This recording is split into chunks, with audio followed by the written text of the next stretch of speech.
एक शहर में राजा सोम और उनकी बहुत ही सुंदर रानी अनुष्का रहते थे। दोनों में बहुत गहरा प्यार था। एक दिन राजा और रानी अपने बगीचे में बैठे थे और मजाक कर रहे थे। तभी आम के पेड़ पर एक कबूतरों का जोड़ा आकर बैठ जाता है। अचानक राजा और रानी की नजर उन पर पड़ती है। दोनों कबूतरों को देखकर राजा अपनी रानी से पूछते हैं, हे प्यारी रानी, क्या तुम बता सकती हो कि यह दोनों नर है या मादा? राजा के इस तरह पूछने पर रानी कहने लगी, महाराज आप कैसी बातें करते हैं? जोड़ा तो हमेशा नर और मादा का ही होता है। इनमें से एक नर है और दूसरी मादा। राजा मुस्कुराते हुए कहते हैं, रानी यह जरूरी नहीं है कि यह दोनों नर और मादा ही हो। दोनों नर भी हो सकते हैं और दोनों मादा भी हो सकता है यह दोनों भाई भाई हो। रानी कहने लगी, नहीं महाराज, यह दोनों नर और मादा ही है। मुझे लगता है कि आपको पक्षियों की ठीक से पहचान नहीं है।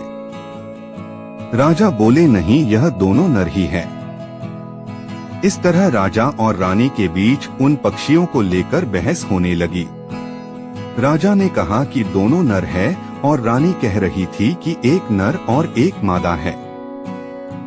जब दोनों के बीच इसी बात पर बहस शुरू हो गई तो बहस में दोनों के बीच शर्त लग जाती है।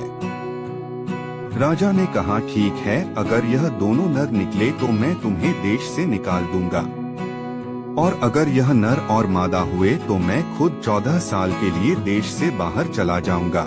दोनों में शर्त लग जाती है। राजा ने तुरंत एक शिकारी को बुलाया और उससे कहा, तुम इस पेड़ पर बैठे इन दोनों पक्षियों को अपने जाल में फंसाओ। राजा पक्षियों के एक जानकार को भी बुलाते हैं और उससे कहते हैं, तुम्हें यह बताना है कि यह दोनों पक्षी नर है या मादा। उसने कहा, ठीक है महाराज। इधर शिकारी अपना जाल बिछाकर उन दोनों पक्षियों को पकड़ लेता है। रानी अनुष्का जानती थी कि यह दोनों पक्षी नर और मादा है। उसने चतुराई से उस पक्षी विशेषज्ञ को अपने पास बुलाया और उसके हाथ में 100 सोने के सिक्के रखते हुए कहा, मैं महाराज से बहुत प्यार करती हूँ और महाराज के बिना यह राज नहीं चल सकता, इसलिए मैं चाहती हूँ कि शर्त में तुम राजा को ही जिताओगे। अगर मुझे वनवास होता है तो महाराज राजपाट ठीक से चलाते रहेंगे, और अगर महाराज 14 साल के लिए वनवास चले जाते हैं तो यह राज बिना राजा के हो जाएगा। और कहते हैं कि जिस राज का कोई राजा नहीं होता वहाँ अराजकता फैल जाती है। राजा का डर न होने के कारण चोर डाकू प्रजा पर अत्याचार करने लगते हैं, इसलिए तुम्हें झूठ बोलकर महाराज को ही जिताना है। पक्षी विशेषज्ञ ने कहा, ठीक है महारानी, मैं ऐसा ही करूँगा। शिकारी उन दोनों पक्षियों को पकड़कर लाता है और राजा रानी के सामने छोड़ देता है। तब राजा ने उस विशेषज्ञ से पूछा, बताओ इन दोनों में क्या फर्क है? क्या यह नरमादा है या फिर दोनों नर हैं? पक्षियों का विशेषज्ञ तो पहले ही रानी से सोने के सिक्के ले चुका था। असल में उन दोनों पक्षियों में एक नर था और एक मादा थी। रानी के कहने पर अब उसे झूठ बोलना था, सो वह कहने लगा, महाराज यह दोनों पक्षी नर हैं। राजा को क्या पता था कि विशेषज्ञ उनसे झूठ बोल रहा है। राजा को जब पता चला कि उसकी बात सही निकली तो वह मन ही मन बहुत खुश हुआ और तुरंत अपनी पत्नी से कहने लगा, रानी तुम बहुत घमंडी हो, तुमने मेरी बात नहीं मानी। वचन के अनुसार तुम शर्त हार गए हो। अब मैं तुम्हें देश से निकाल रहा हूँ। रानी ने महाराज के लिए उन पक्षियों के जानकार से झूठ बुलवाकर देश निकाला तो ले लिया, लेकिन वह अंदर ही अंदर बहुत रोने लगी। वह सोचने लगी कि अब मुझे अपने महाराज से अलग होना पड़ेगा। रानी ने राजा से विनती की, महाराज आप मुझे देश से बाहर मत भेजिए। इस समय मेरी हालत ठीक नहीं है। मैं 3 महीने से गर्भवती हूँ। आप जानते हैं मैं इस गर्भ के साथ कहाँ जाऊंगी। लेकिन राजा ने रानी की बात पर ध्यान नहीं दिया। राजा कहने लगा, रानी अब तुम्हें शर्त के अनुसार यह महल छोड़कर जाना होगा। राजा ने जल्लादों को बुलाया और उन्हें आदेश दिया, तुम रानी को ले जाकर राज से बाहर जान से मार देना, क्योंकि हमारी रानी ने 2 नियमों का उल्लंघन किया है। पहला, वह शर्त हार गई और दूसरा, इसने आज्ञा का उल्लंघन किया है। जल्लाद महारानी अनुष्का को लेकर चल देते हैं और चलते चलते राज की सीमा से बाहर निकल जाते हैं और एक घने जंगल में जाकर महारानी अनुष्का को मारने का फैसला करते हैं। इधर महारानी अनुष्का मन में सोचती है, हे भगवान, अब मेरे प्राण कैसे बचेंगे? मैं अपनी रक्षा कैसे कर पाऊंगी? उन जल्लादों में से एक जल्लाद कहने लगा, हे महारानी, राजा के आदेश पर अब हम आपको मारेंगे, हमें माफ कर देना। तभी दूसरा जल्लाद कहने लगा, क्या बोल रहा है भाई, हमने महारानी का नमक खाया है। इतने दिनों तक महारानी ने हमें अपने बेटे की तरह रखा है, क्या हम ऐसी महारानी को मार सकते हैं? हमने आज तक ना जाने कितने लोगों को मारा है, कितने लोगों की मौत का पाप अपने सिर पर लिया है।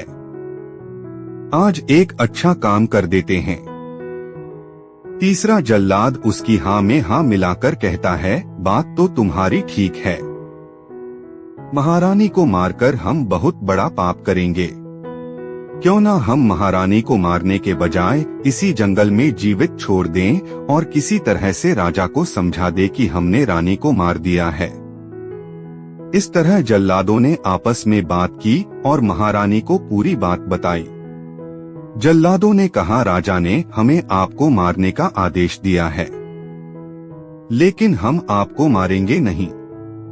आप अपने कपड़े उतार कर हमें दे दीजिए, हम उन कपड़ों को किसी जानवर के खून में भिगोकर राजा को दिखा देंगे। जैसे ही जल्लादों ने महारानी से यह बात कही, महारानी ने तुरंत एक पेड़ की आड़ में जाकर अपने कपड़े उतार दिए। महारानी के कपड़े लेकर जल्लाद वहां से चले जाते हैं और कुछ दूर आगे जाकर उन्होंने सोचा कि इन कपड़ों को किसी जीव के खून में रंगना है। वहां से कुछ दूर चलने पर उन्हें एक हिरण मिल जाता है। जल्लादों ने उस हिरण का शिकार किया और उसके खून में महारानी के कपड़े रंगने के बाद राजा को लाकर दिखा दिए और बताया कि महारानी को मार दिया गया है।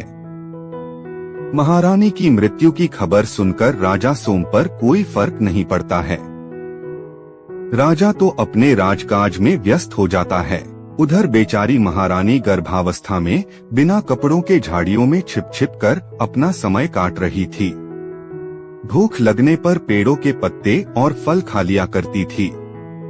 इसी तरह महारानी के उस सुनसान जंगल में 10 से 15 दिन बीत जाते हैं। उस दुखियारी की जंगल में कोई देखभाल करने वाला नहीं था। पर कहते हैं ना कि भगवान भी ऐसे लोगों को कुछ ना कुछ मदद जरूर भेजता है। तो एक दिन राजा भोज शिकार खेलने के लिए जंगल में आते हैं। शिकार खेलते खेलते राजा भोज उसी जंगल की ओर चले आते हैं जिस जंगल में रानी अनुष्का रहती थी। रानी अनुष्का एक पेड़ के नीचे बैठी हुई थी। बेचारी उस समय बिना कपड़ों के थी। तभी अचानक से उसे घोड़े के चलने की आवाज आई तो वह तुरंत घनी झाड़ियों के बीच जाकर छिप जाती है। उधर राजा भोज को उन झाड़ियों के बीच से कुछ आवाज सुनाई देती है। तो ने सोचा कि जरा जरूर इन घनी झाड़ियों में कोई हिरण या सूअर होगा। राजा भोज ने अपने सैनिकों से कहा, इन झाड़ियों को चारों ओर से घेर लो, इसके अंदर कोई शिकार लगता है। राजा के सैनिकों ने फौरन उस घनी झाड़ी को घेर लिया। अपने चारों तरफ तीर तलवार लेकर खड़े सैनिकों को देखकर रानी अनुष्का घबरा जाती है। रानी सोचती है कि आज तो यह मुझे शिकार समझकर मार डालेंगे। यही सोचकर रानी अनुष्का ने आवाज लगाई, भाइयों, मैं आपका शिकार नहीं हूँ। मैं एक दुखी और लाचार स्त्री हूँ। मुझ दुखिया को मारकर आपको क्या मिलेगा? जब एक स्त्री की आवाज राजा भोज ने सुनी तो बोले, तुम कौन हो और यहाँ कहाँ से आए हो? तब रानी अनुष्का कहती है, मेरा इस दुनिया में कोई नहीं है, ना मेरा कोई रिश्तेदार, ना कोई अपना सगा संबंधी। मैं तो इस जंगल में रहकर अपना समय काट रही हूँ। राजा भोज बहुत दयालु और बड़े अनुभवी थे। कहने लगे, कोई बात नहीं है, मैं तुम्हें अपनी धर्म की बहन बनाना चाहता हूँ। तुम इन झाड़ियों से बाहर निकलकर आ जाओ, मैं तुम्हें अपने महल ले चलूंगा। समझो आज से तुम्हारे दुखों का अंत हो गया है। रानी अनुष्का यह बात सुनकर कहने लगी, हे भाई, ठीक है, तुमने जो मुझे धर्म की बहन बना लिया है, लेकिन मैं झाड़ियों से बाहर नहीं निकल सकती। राजा बोले, क्यों, क्या कारण है? तो रानी ने जवाब दिया, क्योंकि मैं इस समय बिना कपड़ों के हूँ। तो राजा भोज ने सोचा और जिस दुपट्टे को वह गले में डाले हुए थे उसे झाड़ियों के बीच फेंक दिया और कहा, बहन, तुम इसे आधा पहन लो और आधा ओढ़ लो और बाहर आ जाओ। राजा का दुपट्टा जब रानी के पास पहुंचा तो रानी अनुष्का उस दुपट्टे को अपने शरीर से लपेटकर उन झाड़ियों से बाहर आ जाती है और जैसे ही रानी झाड़ियों से बाहर आती है तो राजा भोज उसे देखकर हैरान रह जाते हैं। वो स्त्री एकदम अद्भुत सुंदरी थी। उसका चेहरा चंद्रमा के समान चमक रहा था। देखने से मालूम पड़ रहा था कि वह किसी राजा की राजकुमारी या कोई अप्सरा है। राजा कहने लगे, बहन, तुम चिंता मत करो, अब मैं तुम्हें अपने महल लेकर चलूंगा। मैंने तुम्हें अपनी बहन माना है। राजा भोज ने रानी अनुष्का को अपने रथ में बिठा लिया और विराट नगर के लिए चल दिए। राजा भोज जब रानी अनुष्का को लेकर अपनी राजधानी में पहुंचते हैं तो प्रजा के लोगों ने देखा तो उन्हें लगा कि राजा दूसरा विवाह करके लाए हैं। अब तो चारों तरफ राजा की बदनामी होने लगी। कहने लगे कि इस राजा को बुढ़ापे में दूसरा विवाह करने की क्या जरूरत थी। चारों तरफ इस बात का शोर मच गया कि राजा के यहाँ पहले से ही कई रानियां थी, फिर महाराज दूसरी शादी को लेकर क्यों आए हैं? राजा ने अच्छा नहीं किया है। जब यह बात राजा के कानों में पड़ी तो राजा ने सोचा कि यह तो बहुत गलत अफवाह फैल गई है। राजा ने तुरंत दरबार में एक सभा बुलाई और कहा, आप लोग जैसा सोच रहे हैं वैसी कोई बात नहीं है। मैं शिकार के लिए गया था, वहां मुझे एक दुखी, लाचार और अकेली स्त्री मिली जिसका ना कोई आसरा था, ना कोई सगा संबंधी। तो हमने उसे अपने धर्म की बहन बना लिया और उसे अपने राजमहल में ले आए। अब बताओ, क्या मैंने कोई काम गलत किया है? यह सुनकर राजा के दरबार में बहुत तारीफ होती है और प्रजा में भी उनकी बहुत तारीफ होती है। इस तरह रानी अनुष्का महाराज भोज की बहन बनकर उनके राजमहल में रहने लगती है। धीरे धीरे समय बीतता गया। इधर रानी अनुष्का के बच्चे के जन्म का समय पास आ गया। तो एक दिन महारानी अनुष्का के गर्भ से एक बहुत सुंदर और तेजस्वी लड़का जन्म लेता है। लड़के के जन्म होने पर राजा भोज बहुत खुश होते हैं और कहने लगे, आज मेरे भांजे का जन्म हुआ है। इस खुशी में राजा भोज ने पूरे नगर को दावत दी। जब लड़का 7 दिन का हुआ तो उसका नाम रखने के लिए राजा ने बड़े विद्वान ज्योतिषियों को बुलाया। ज्योतिषियों ने जब पोथी खोल कर देखी तो लड़के का कोई ठीक से नाम नहीं निकल रहा था। कोई कुछ नाम रख रहा था तो कोई कुछ। वे नाम राजा भोज को पसंद नहीं आ रहे थे। अलग अलग नामों को सुनकर राजा भोज बहुत गुस्सा होते हैं। राजा भोज ने अपने सेनापति को आदेश दिया, इन सभी ज्योतिषियों को जेल में डाल दो। यह बेकार में पोथी लेकर घूमते रहते हैं, यह कुछ नहीं जानते। राजा के आदेश पर उन ज्योतिषियों को जेल में डलवा दिया गया। उसके बाद राजा ने आदेश दिया, जो कोई मेरे भांजे का सही नाम रखेगा मैं उसे मुंह मांगा इनाम दूंगा। राजा की घोषणा सुनकर कोई भी ब्राह्मण उस लड़के का नाम रखने के लिए नहीं आता है, क्योंकि वे जानते थे कि अगर नाम सही नहीं निकला तो राजा जेल में डलवा देंगे। एक दिन एक बूढ़ा ब्राह्मण उसी राज में घूमता हुआ आ रहा था। रास्ते में कुछ सिपाहियों ने ब्राह्मण को देखा और सोचने लगे कि बूढ़ा ब्राह्मण है, हो सकता है यह हमारे महाराज के भांजे का नामकरण संस्कार कर दे, तो क्यों न इसे लेकर महाराज के पास चलना चाहिए। उन सभी ने जाकर उस बूढ़े ब्राह्मण से कहा, हे ब्राह्मण देव, हमारे महाराज के यहाँ एक लड़के ने जन्म लिया है और उसका नामकरण संस्कार तुम्हें करना है, लेकिन ध्यान रहे अब तक महाराज ने हजारों ब्राह्मणों को जेल में डलवा दिया है। कोई भी ब्राह्मण सही जन्म कुंडली, तारीख, वार, मुहूर्त और जन्म का सही से निर्धारण नहीं कर सका। ब्राह्मण बोले, ठीक है चलो मैं चलता हूँ। उन सैनिकों के साथ वह बूढ़ा ब्राह्मण महाराज के दरबार में आ जाता है। राजा ने उसका बहुत स्वागत किया, बैठने के लिए उचित जगह दी और उसके बाद राजा ने कहा, हे ब्राह्मण देव, मेरे घर एक लड़के ने जन्म लिया है, तुम्हें उसका नामकरण संस्कार करना है। वो ब्राह्मण बहुत विद्वान था, उसने अपनी पोथी खोल कर देखा, कहने लगा, महाराज मैं इस लड़के का सही नामकरण कर सकता हूँ, लेकिन शर्त यह है कि आपने जितने ब्राह्मणों को जेल में डलवा रखा है उन सबको छोड़ना पड़ेगा। राजा ने कहा, ठीक है हम सबको रिहा कर देंगे, आप हमारे भांजे का ठीक नामकरण कीजिए। ब्राह्मण बोला, ठीक है। ब्राह्मण ने जब अपनी पोथी खोलकर देखी और लड़के के गुण और कुंडली मिलाई तो ब्राह्मण कहने लगा, महाराज यह लड़का तो किसी दूसरे राज का पुत्र है, इसका जन्म स्थान बदल गया है, लेकिन इस लड़के के अंदर राजाओं के सभी गुण मौजूद है, इसलिए इस लड़के का नाम आज से इंद्रजीत होगा। लड़के का नाम सुनकर पूरे दरबार में तालियां बजाई गई। राजा को भी लड़के का नाम बहुत पसंद आया। राजा ने अपने यहाँ कैद सभी ब्राह्मणों को छोड़ दिया। धीरे धीरे समय कुछ और बीतता है। इंद्रजीत धीरे धीरे बड़ा होने लगता है। जब वह 5 साल का हो जाता है तो उसने वही राजाओं वाले खेल खेलना शुरू कर दिया। वह अपने साथी लड़कों के साथ खेलता था, किले बनाता था, उन्हें तोड़ता था।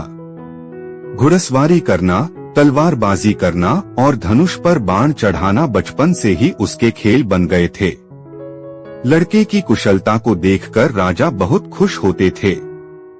वह कहते थे कि हमारा भांजा बहुत ही प्रतापी होगा। इस तरह इंद्रजीत जब 7 साल का हो जाता है तो अपने साथी लड़कों के साथ खेलने जाता है। नगर का जो मुख्य चौराहा था उस चौराहे पर जाकर खेलने लगता है। उस चौराहे पर कुछ औरतें पानी भरने जाया करती थी। इधर इंद्रजीत भी बड़ा शरारती था। वह अक्सर खेल ही खेल में उन औरतों के घड़े में तीर मारकर छेद कर देता था, जिसके कारण उनके घड़े से सारा पानी घर तक पहुँचते पहुँचते निकल जाता था। राजा का भांजा था, इसलिए कोई कुछ नहीं कह पाता था। अब तो इंद्रजीत का यह पसंदीदा खेल बन गया। जो भी कुएं पर पानी भरने के लिए आता था वो तीर मारकर उसके घड़े में छेद कर देता था।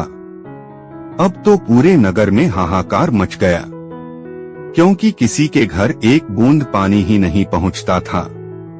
दुखी जनता ने महाराज भोज से शिकायत की, राजन आपके भांजे ने बड़ा उत्पात मचा रखा है, उसके कारण हम में से किसी के घर एक बूंद पानी भी नहीं पहुंच पाती है। आपका भांजा तीर मारकर सबके घड़ों में छेद कर देता है। यह बात सुनकर राजा भोज कहने लगे, कोई बात नहीं प्रजा के लोगों, मेरा इकलौता भांजा है, मैं उसे डांट फटकार तो नहीं सकता। हाँ, मैं तुम्हें पीतल के नए बर्तन दिलवा सकता हूँ, तो जाओ। राजा ने आदेश कर दिया कि एक एक पीतल का घड़ा सबके घर पहुंचा दिया जाए और कहा कि इन पीतल के घड़ों में पानी भरकर ले जाया जाए। हमारा भांजा इसमें तीर मारेगा तो पीतल के घड़ों में छेद नहीं होगा। अब तो नगरवासी राजा के यहाँ से एक एक पीतल का घड़ा ले आए और कुएं से पानी भरकर ले जाने लगे। इधर इंद्रजीत एक लोहार के पास जाता है और लोहार से कहता है कि मुझे ऐसे तीर बनाकर दे दो जो पीतल के बर्तनों में भी छेद कर दे। यह बात सुनकर लोहार बोला, ठीक है बेटे, मैं तुम्हें ऐसे तीर बनाकर दूंगा।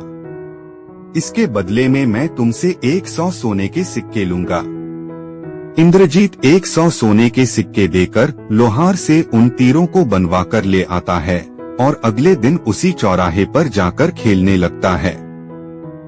उसका तो यही काम था, पानी भरने वालों के घड़े फोड़ना। इंद्रजीत ने अपना धनुष उठाया और उन औरतों के घड़ों में मारने लगा। वे तीर बहुत ही कठोर धातु से बने हुए थे। तीर उन पीतल के बर्तनों को छेदता हुआ पार निकल जाता था। अब तो उन घड़ों में एक की जगह 2 छेद हो जाते थे। इस तरह घड़ों का सारा पानी रास्ते में ही निकल जाता था। प्रजा के लोगों ने राजा भोज से फिर इस बात की शिकायत की। महाराज, पहले तो घड़ों में एक छेद होता था, थोड़ा पानी घर तक पहुंच जाता था, अब तो घड़े में 2 छेद हो जाते हैं, सारा पानी रास्ते में निकल जाता है। हम आपके भांजे से बहुत तंग आ चुके हैं। राजा ने कहा, देखो, हम भांजे से तो कुछ नहीं कह सकते, पर हाँ, हम उस कुएं के पास में एक ठठेरा बैठा देते हैं। वह तुम्हारे फूटे हुए घड़ों को ठीक करता रहेगा। ठठेरा 1000 बर्तनों में रोजाना मरम्मत करता था।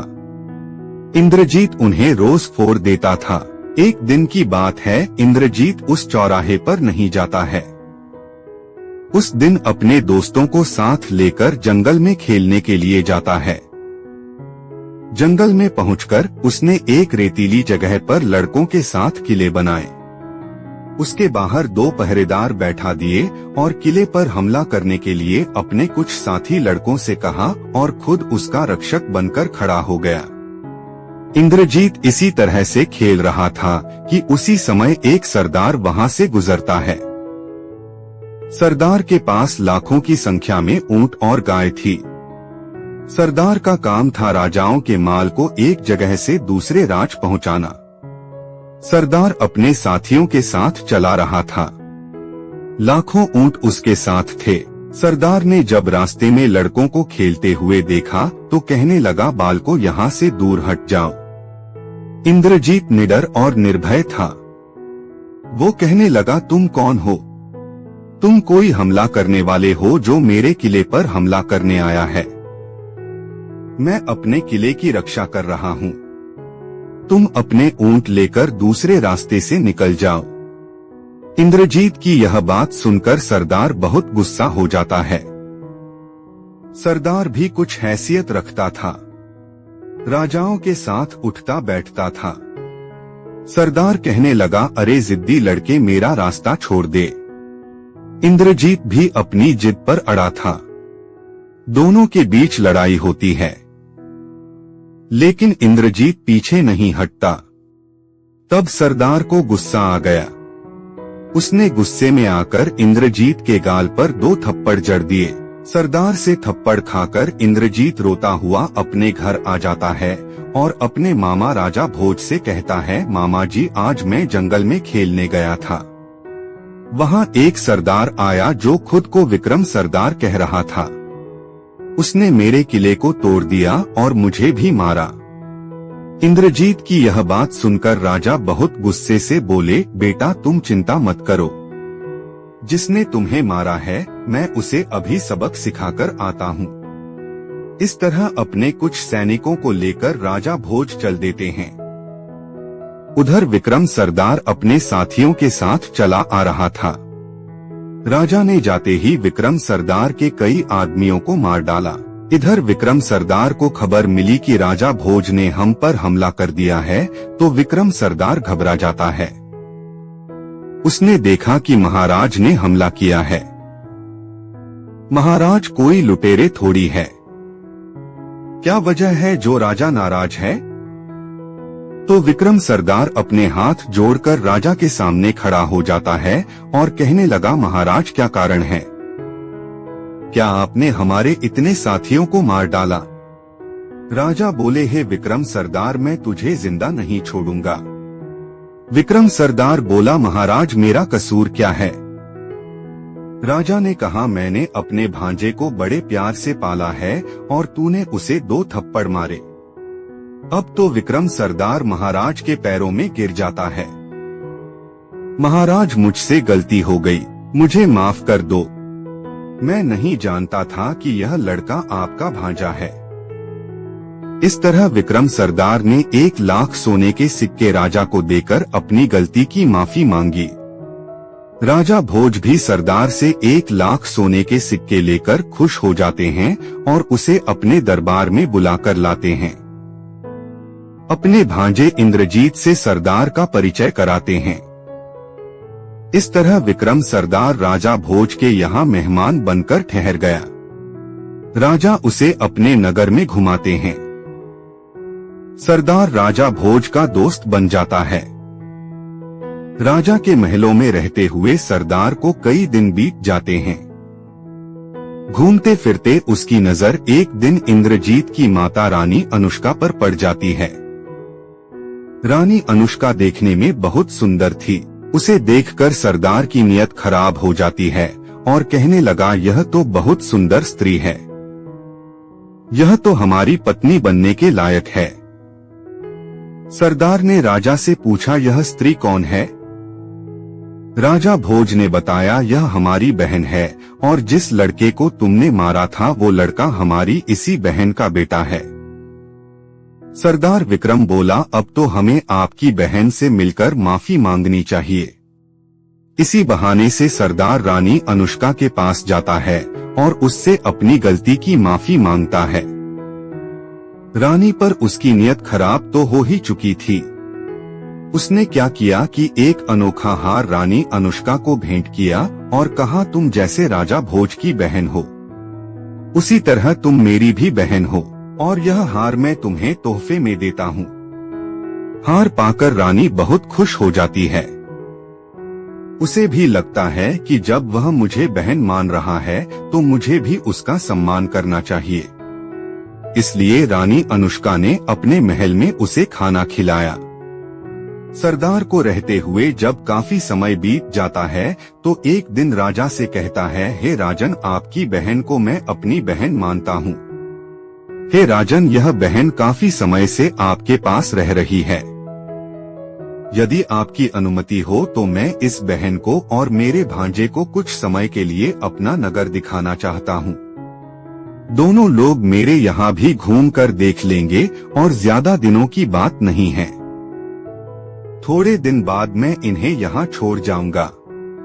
राजा भोज ने कहा, देखिए, इस बारे में मैं तो कुछ नहीं कह सकता। यदि मेरी बहन आपके साथ जाने को तैयार हो तो मैं रोक नहीं सकता, क्योंकि अब तुम उसके भाई हो। सरदार ने जब अनुष्का से अपने यहाँ चलने को कहा तो अनुष्का भी मान जाती है। सोचने लगी कि जब विक्रम इतना कह रहा है तो मुझे उसके साथ चलना चाहिए। लेकिन वह सरदार विक्रम के मन के खोट को नहीं जानती थी। अनुष्का ने राजा भोज से कहा, भैया, मुझे यहाँ रहते हुए काफी दिन हो गए। आपकी आज्ञा हो तो मैं भाई विक्रम के यहाँ कुछ दिन के लिए चली जाऊं। राजा ने भी उसे जाने की अनुमति दे दी। जब रिश्ता गहरा जुड़ जाता है तो आना जाना तो चलता ही रहता है। राजा भोज ने सरदार पर विश्वास करके अपनी बहन अनुष्का को उसके साथ भेज दिया। तुरंत एक पालकी तैयार करवाई और पालकी में बैठकर रानी अनुष्का विक्रम के साथ चल देती है। विक्रम सोचने लगा कि अभी तो मैं इसे बहन बनाकर ले जा रहा हूँ, घर जाकर मैं इसे अपनी पत्नी बना लूंगा। इस तरह वह सरदार अनुष्का को अपने साथ ले जाता है। अब विक्रम ने अपने साथियों से कहा कि शाम तक हमें राजा भोज के राज की सीमा से बाहर चलना है, इसलिए तेजी से चलो। सरदार के सभी साथी अपना माल लेकर तेजी के साथ आगे बढ़ते हैं और पूरे दिन का सफर तय करके राजा भोज के राज से बाहर निकल जाते हैं। दूसरे राज में जाकर जब शाम हो जाती है तो सरदार उसी जगह पर अपना डेरा लगा देता है। एक तंबू रानी अनुष्का के लिए लगवा दिया, दूसरा तंबू इंद्रजीत के लिए। और धीरे धीरे जब आधी रात का समय होता है तो रानी अनुष्का की सुंदर तस्वीर विक्रम सरदार के दिमाग में चलती रहती है। सरदार आधी रात के समय उठकर रानी अनुष्का के डेरे के अंदर चला जाता है। रानी की सुंदर सुंदरता को देखकर सरदार की नीयत खराब हो जाती है। विक्रम सरदार ने जब रानी अनुष्का के तंबू में प्रवेश किया तो पैरों की आहट से अनुष्का जाग जाती है। उसकी नजर जब सरदार विक्रम पर गई तो उसने देखा कि बुरी नजर से सरदार उसकी तरफ देख रहा है। रानी एकदम घबरा जाती है और पूछने लगी, भैया तुम यहाँ कैसे? रानी की आवाज सुनकर विक्रम अपनी बुरी मुस्कान के साथ हंसने लगा और कहने लगा कि रानी तुम मुझे भाई कहना बंद करो, क्योंकि आज से तुम मेरी प्यारी पत्नी बनोगी। यह बात सुनकर रानी घबरा जाती है। आज उसे सरदार की नीयत का पता चल चुका था। सरदार कहने लगा, रानी जब से मैंने तुझे देखा है तब से तेरे रूप का दीवाना हो गया हूँ, इसलिए मैं बहाने से तुझे बुलाकर लाया हूँ। अब आज से तू मेरे महलों की रानी बनकर मेरे महलों की शोभा बढ़ाएगी। सरदार की यह आवाज सुनते ही रानी गुस्से से भर जाती है। उसकी आंखें लाल हो जाती है। रानी ने तुरंत अपना खंजर निकाला और कहने लगी, अगर तूने मुझे बुरी नियत से छूने की कोशिश की तो मैं तुझे जान से मार दूंगी और खुद भी मर जाऊंगी। मेरे भाई ने तुझ पर विश्वास करके बहुत बड़ी गलती की है। किसी ने सच ही कहा है कि नीम की जड़ में चाहे जितना दूध डाल दो पर उसमें मिठास नहीं आ सकती। रानी अनुष्का का गुस्सा देखकर सरदार डर जाता है। वो कहने लगा, कोई बात नहीं, आज तू मेरे प्रस्ताव को नहीं मानेगी तो मैं तुझे जेल में डाल दूंगा। जीवन भर तू मेरे यहाँ कैद रहकर चक्की पीसेगी। रानी बोली, मुझे तेरी हर सजा मंजूर है पर तेरी पत्नी बनना मंजूर नहीं है। इस तरह दोनों में कुछ देर तक बातचीत होती है। सरदार रानी को बहुत मनाने की कोशिश करता है लेकिन रानी नहीं मानती है। जब सुबह होती है तो सरदार गुस्से की हालत में अपने तंबू की तरफ आता है और वहां आकर सरदार ने अपने प्रधान नौकर को आदेश दिया कि यहाँ से पूरे दल के साथ आगे बढ़ा जाएं। एक दिन पूरा सफर करने के बाद सरदार अपने गांव में पहुंच जाता है। सरदार का महल भी राजाओं से कम नहीं था। सरदार ने रानी को जहां कैदी रहते थे उन्हीं कैदियों के साथ जेल में डाल दिया और उससे बहुत काम करवाने लगा। इधर उसके बेटे इंद्रजीत से भी बहुत काम करवाता था। उससे अपनी गाय चराता था। इंद्रजीत 13 साल का हो गया था। उसे सरदार पर बहुत गुस्सा आता है। वह सोचने लगा कि मैं इसे मार डालूं। इधर सरदार भी मन में सोच रहा था कि क्यों ना मैं इस रानी के बेटे इंद्रजीत को ही रास्ते से हटा दूं। यह बड़ा होकर मेरे लिए बहुत बड़ा संकट बनेगा।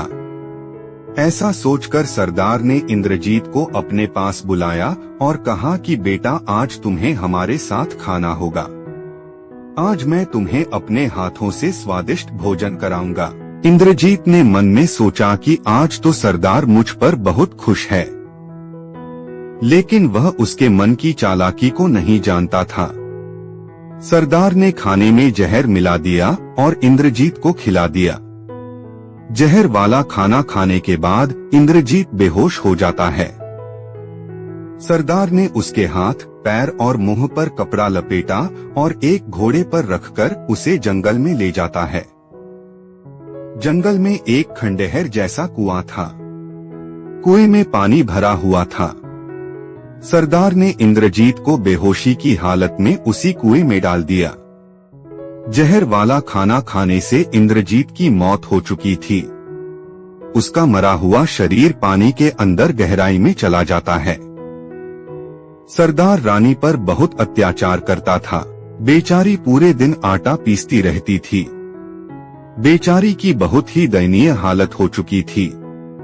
उधर इंद्रजीत की लाश जब पानी के अंदर जाती है तो उस कुएं में एक बहुत ही सुंदर महल बना हुआ था। उस महल के अंदर एक इच्छाधारी नाग अपनी बेटी के साथ रहता था।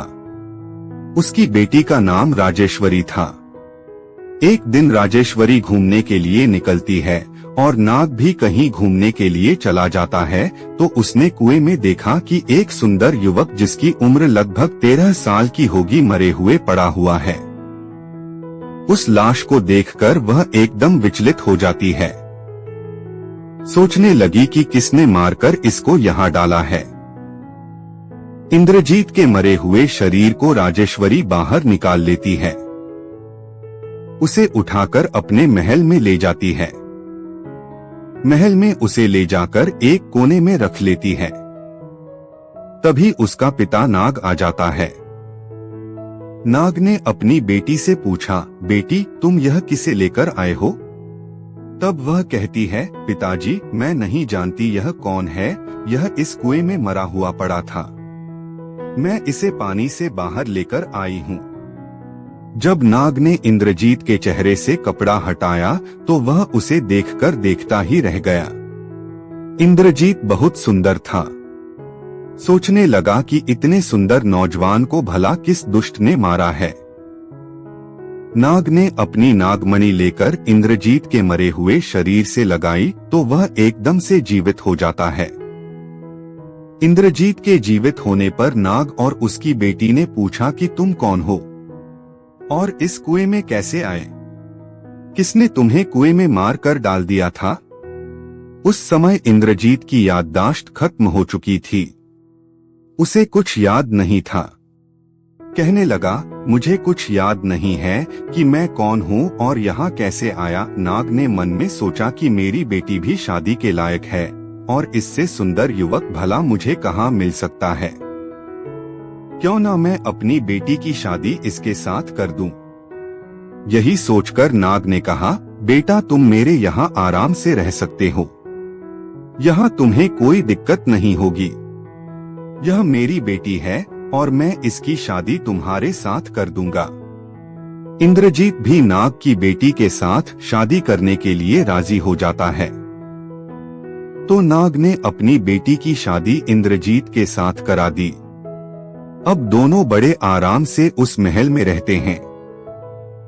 इधर 6 महीने का समय बीत जाता है। उधर महाराज भोज मन में सोचते हैं कि सरदार 1 महीने का वादा करके मेरी बहन को ले गया था, लेकिन आज तक 6 महीने का समय हो गया है और वह वापस नहीं लौटा। मुझे उसकी कुछ जानकारी लेनी चाहिए, मुझे चलकर देखना चाहिए। तो महाराज भोज अपने घोड़े पर सवार हुए और सरदार के यहाँ चल देते हैं। इधर इंद्रजीत को नाग की बेटी के साथ रहते हुए काफी समय बीत गया था। एक दिन उसे अचानक अपनी माता की याद आ जाती है। माँ की याद करके वह रोने लगता है। यह देखकर नाग पूछने लगता है कि बेटा तुम्हारे रोने का क्या कारण है? तुम क्यों रो रहे हो? मुझे ठीक ठीक बताओ। तब इंद्रजीत नाग को अपनी सारी कहानी सुनाता है कि मेरी माता को सरदार ने जेल में कैद कर रखा है और उसने मुझे भी मारकर इस कुएं में डाल दिया था। नाग ने सुना तो कहने लगा, बेटा तुम चिंता मत करो, चलो मैं तुम्हारे साथ चल रहा हूँ। तुम मेरे कंधे पर बैठ जाओ और मैं तुम्हें तुम्हारी माँ से मिलाने ले चलता हूँ। इंद्रजीत नाग के कंधे पर बैठ जाता है। वह नाग तो इच्छाधारी था। वह अपने शरीर को बढ़ाकर विशाल कर लेता है और इंद्रजीत को लेकर आकाश के रास्ते उड़ता हुआ जा रहा था। उधर उसके मामा राजा भोज भी रास्ते में मिल जाते हैं। जिस रास्ते से राजा भोज जा रहे थे उसी रास्ते से नाग भी जा रहा था। राजा भोज ने देखा कि उनका भांजा किसी विशाल आदमी की पीठ पर बैठा हुआ है। राजा भोज एकदम से चौंक जाते हैं। सोचने लगे, यह तो कोई राक्षस है जो मेरे भांजे को लिए जा रहा है, मुझे इसका अंत करना चाहिए। ऐसा सोचकर वह अपना धनुष निकालते हैं और धनुष पर बाण चढ़ाकर उस नाग के ऊपर छोड़ देते हैं। बाण जब उस नाग को लगा तो नाग दर्द से कर एकदम नीचे गिर पड़ता है। नाग ने इंद्रजीत से कहा, तुम मेरे कंधे से नीचे उतरो, मैं इस घोड़े वाले आदमी का अंत कर देता हूं। इसने मुझ पर धोखे से वार किया है। इंद्रजीत ने देखा कि सामने धनुष पर बाण चढ़ाकर उसके मामा ही खड़े थे। वो अपने मामा को पहचान लेता है। एकदम से कहने लगा, मामा जी ठहर जाओ, तीर मत छोड़ना। मैं आज जीवित हूं तो इन्हीं नागराज की वजह से। इन्होंने मुझ पर बहुत बड़ा उपकार किया है। मुझे उस विक्रम सरदार ने मारकर कुएं में डाल दिया था। मेरी माँ को उसने अपने यहाँ पर कैद कर रखा है। इंद्रजीत के मुंह से यह बात सुनकर राजा भोज का गुस्सा भड़क उठता है। राजा भोज तुरंत नागराज से कहने लगे कि मुझे माफ करना भाई। मैं तो यह समझ रहा था कि कोई राक्षस मेरे भांजे का अपहरण करके लिए जा रहा है, इसलिए तुम पर बाण चला दिया। मैं तुमसे माफी चाहता हूँ। यह सुनकर नागराज बहुत खुश हुआ और कहने लगा कि नहीं महाराज, ऐसी कोई बात नहीं है।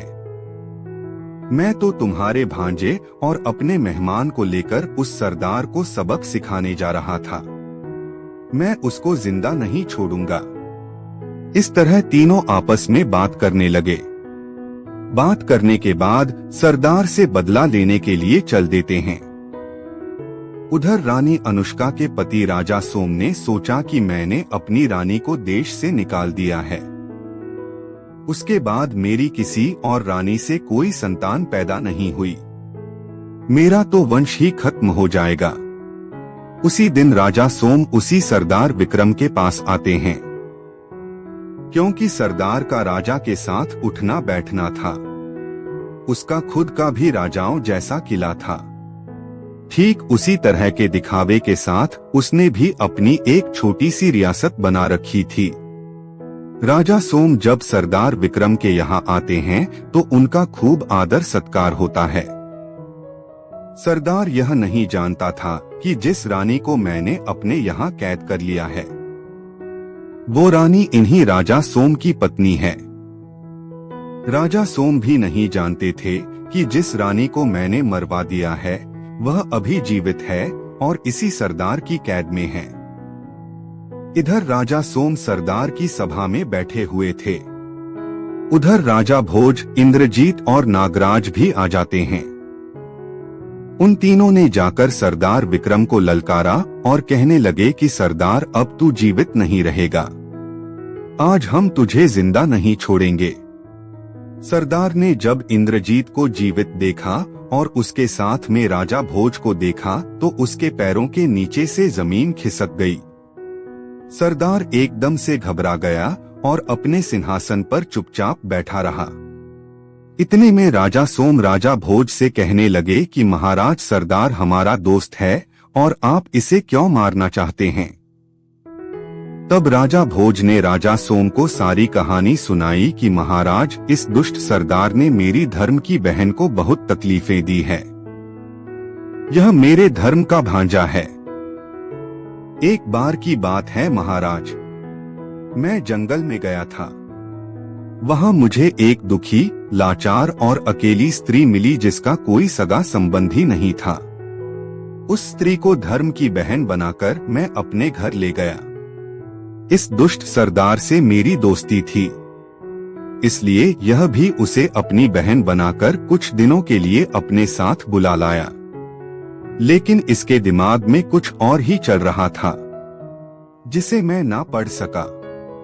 आज इसलिए मेरी बहन को इसने कैद में डाल दिया है और मेरे भांजे को जहर देकर इसने कुएं में डाल दिया था। मैं अपनी बहन और भांजे को इसके यहाँ से आजाद करने के लिए आया हूँ। मैं इसे मारकर उन्हें यहाँ से आजाद कराकर ले जाऊंगा। पूरी बात सुनने के बाद राजा सोम ने सरदार को उस स्त्री को आजाद करने के लिए कहा। सरदार के 4 आदमी रानी अनुष्का को बुलाने जाते हैं। उन्होंने कहा कि बहन, अब तुम विक्रम सरदार के यहाँ से आजाद हो गई हो, बाहर तुम्हारा कोई इंतजार कर रहा है। रानी अनुष्का सोचने लगी कि इस दुष्ट सरदार ने मेरे बेटे को भी मार डाला। अब पता नहीं यह मेरे साथ क्या करेगा। चारों सेवकों के साथ रानी अनुष्का जब दरबार में आई तो वहां पहले से ही उसके पति सोम बैठे हुए थे। वहीं पर उसका बेटा और उसका भाई राजा भोज भी बैठे हुए थे। जेल की चक्की पीस पीस कर उसकी हालत बहुत कमजोर हो गई थी। अपनी बहन की हालत देखकर राजा भोज गुस्से से भर जाते हैं। कहने लगे, दुष्ट सरदार, मैं तुझे जिंदा नहीं छोड़ूंगा। तूने मेरी बहन को ना जाने कितनी तकलीफें दी है। इधर रानी अनुष्का जब अपने पति को देखती है तब उन्हें पहचान जाती है और राजा सोम भी अपनी पत्नी को पहचानने लगते हैं। सोचने लगे कि ऐसी ही रूप रंग वाली तो मेरी स्त्री थी जिसे मैंने जंगल में छुड़वा दिया था। राजा सोम पूछने लगे, हे देवी हूबहू मेरी रानी की तरह दिखने वाली तुम कौन हो? तब रानी अनुष्का कहती है, महाराज आप इतनी जल्दी मुझे भूल गए, यह मुझे उम्मीद नहीं थी। याद करो हमें और तुम में पक्षियों के जोड़े के ऊपर बहस हुई थी। तुमने जिन पक्षियों को नर बताया था वह दरअसल में नर और मादा ही थे। मैंने पक्षियों के विशेषज्ञ को 100 सोने के सिक्के देकर उसे झूठ बुलवाया था ताकि तुम्हारे लिए वनवास ना हो और तुमने मुझे वनवास दे दिया था।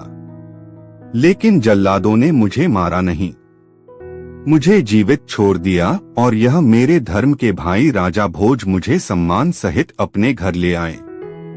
वहां मेरी कोख से एक लड़के ने जन्म लिया। जब मैं जंगल को आई थी तो मेरे गर्भ में 3 महीने का गर्भ था। राजा सोम अपनी रानी को सरदार के यहाँ इस हालत में देखते हैं तो उनका भी खून खोल उठता है और वह उसी समय अपनी तेजधार वाली तलवार निकालते हैं और सरदार का सिर धड़ से अलग कर देते हैं। इस तरह सरदार को उसकी करनी का फल मिल चुका था। तब राजा सोम राजा भोज के पैरों में गिर पड़े और बोले, महाराज मैं आपका बहुत आभारी हूँ। आपने मेरे डूबते हुए परिवार को बचा लिया। उसी समय महाराज सोम राजा भोज से आज्ञा लेकर अपने नगर को खुशी खुशी लौट जाते हैं। कहते हैं कि चाहे कोई कितना भी अपना होने का दिखावा करे, इन 4 लोगों पर कभी भरोसा मत करना, वरना तुम्हें धोखा ही मिलेगा। नीच आदमी कभी अपनी नीचता को नहीं छोड़ता। इनसे चाहे जितना प्यार कर लो, यह कभी रिश्ते को नहीं मानते हैं। यह लोग रिश्ते को ही अपनी हवस का शिकार बना लेते हैं। इनसे बचकर रहना चाहिए। नंबर 1 कामुक चंचल आदमी। नंबर 2 धन का लालची आदमी। नंबर 3 चापलूसी करने वाला आदमी। नंबर 4 जो आपका पहले ही का दुश्मन हो। जिसने कभी आपसे चोट खाई हो, वह कितना भी अपनापन जता ले, वह समय आने पर आपको धोखा ही देगा। इसलिए इन 4 पर कभी भूल कर भी विश्वास ना करें। इन 4 को कोई इतनी बड़ी जिम्मेदारी ना सौंपे कि जिससे आप किसी बड़ी मुसीबत में फंस सकते हो। इस कहानी से एक बात और सीखने को मिलती है कि जो पुरुष अपनी स्त्री को त्याग देता है तो संसार में उस स्त्री को फिर कोई अच्छी नजर से नहीं देखता। सब उसे बुरी नजर से ही देखते हैं। सब लोग उसे पाना चाहते हैं। सब हवस के भूखे भेड़िए बन जाते हैं। इसलिए भूलकर भी कभी अपनी स्त्री का त्याग ना करें। दोस्तों, वीडियो पसंद आया हो तो लाइक और शेयर जरूर कर देना।